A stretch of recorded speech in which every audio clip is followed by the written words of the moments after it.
खरं तर डोंगर पुजणाऱ्या माणसांना मी आयुष्यभर नतमस्तक होणारा माणूस आहे. आणि ज्याला खरंच आई कळत नाही त्याला काहीच कळत नाही. म्हणजे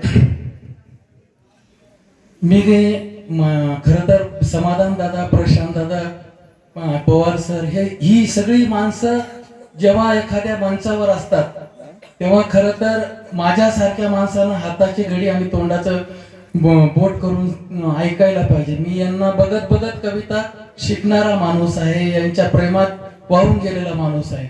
मी 2-4 फक्त तुकडे सादर करतो तुमच्यासाठी की त्यांनी झाडाची साल काढली आणि माझ्या हाताच्या नसा मोकळ्या झाल्या. त्यांनी झाडाची साल काढली आणि माझ्या हाताच्या नसा मोकळ्या झाल्या.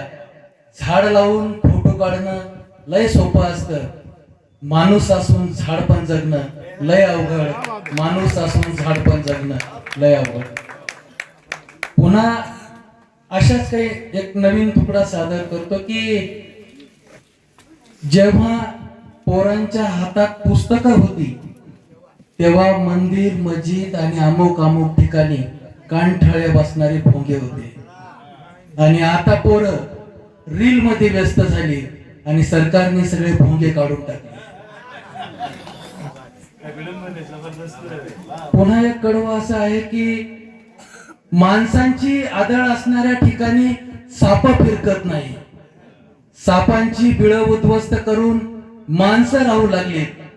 कदाचित हेही एक कारण असू शकतं, माणसं विषारी होण्यामागचं कदाचित हे एक कारण असू शकतं. आणि माणसांची आदळ असणाऱ्या ठिकाणी साप फिरकत नाही.